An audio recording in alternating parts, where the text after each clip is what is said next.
விண்ணில் உள்ள தேவர்கள் அறியுணாத மெய்ப்பொருள் கண்ணிலாணியாகவே கலநின்றது எம்பெருமான்.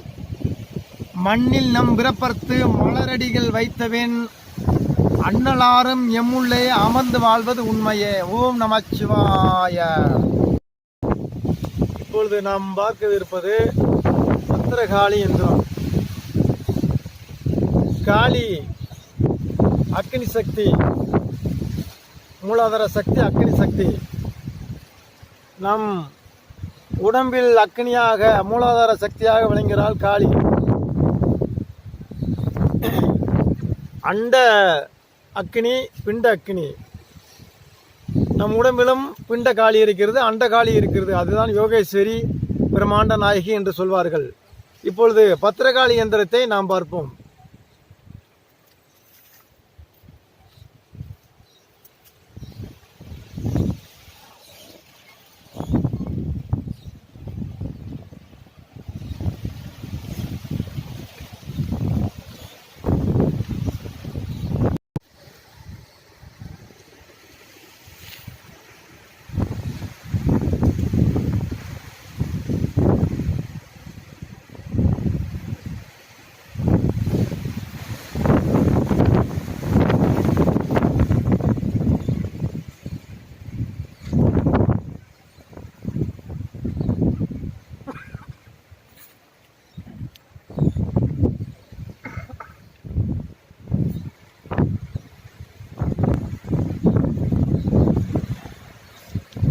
அஷ்டகோணங்கள்.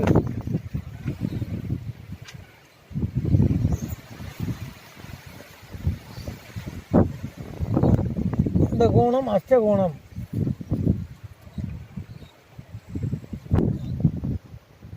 ஒன்று, 2, 3, 4, 5, 6, 7, 8. 1, 2, 3, 4, 5, 6, 7, 8 அஷ்டகோணங்கள் என்பார்கள். இந்த எந்திரத்தில் உள்ள மூலமந்திரம் ஓம் காளி, கிரீம் காளி, ரீம் காளி, ஐம் காளி, ரம் காளி, சர்வமும் ஜெயமாக ஓம் காளி. இந்த மந்திரங்களே இந்த இதற்கான மூல மந்திரம். இந்த சித்தர்கள் தந்த எந்திரங்களையும் மந்திரங்களையும் நாம் உலக நன்மைக்கும் நன்மைக்கே பயன்படுத்த வேண்டும். தவறான வழியில் இந்த எந்திரங்களையோ மந்திரங்களையோ யாரும் பயன்படுத்தக்கூடாது. அப்படி பயன்படுத்தினால் சாபமும் தீமையுமே விளையும் என்பது சித்தருடைய வாக்கு. இது பத்திரகாளி எந்திரம். இது போகிற வழியில் சித்தர்கள் ஒவ்வொரு எந்திரங்களையும் தன் தவசக்தி மூலம், தன் யோக வலிமையின் மூலமும் பிரபஞ்சத்தில் உணர்ந்து கண்டுபிடித்து தம் சீடர்களுக்கு சொன்ன எந்திரங்கள். ஆதியிலே சிவபெருமான் 7 லட்சம் என்ற நூலிலிருந்து சகல சித்தர்களும் சகல ஞானிகளும் சகல ரிஷிகளும் கற்றுக்கொண்டார்கள். சிவபெருமான் 7 லட்சம் என்ற அந்த பழைய நூல்களில் இருந்தே சகல சாஸ்திரங்களும் சகல ஞானங்களும் சகல வித்தைகளும் உருவாகி இருந்தது. இப்பொழுது பத்திரகாளி யந்திரம் போகிற வழியில் சித்தர்கள் பயன்படுத்தி வந்த இயந்திரம். இது அஷ்டகோணம் என்பார்கள். இது அஷ்டகோணம். இது ஐயும் யனம சிவ கிளியும் நமசிவய மங்கு மங்கு ஆவூமா ஓம் காளி வங் சிங் ஓம் சவும் சிவாய நம ஓம் மசிவயன சிறியும் வயநமசி நமசிவாய நங்கு மங்கு ஐயும்.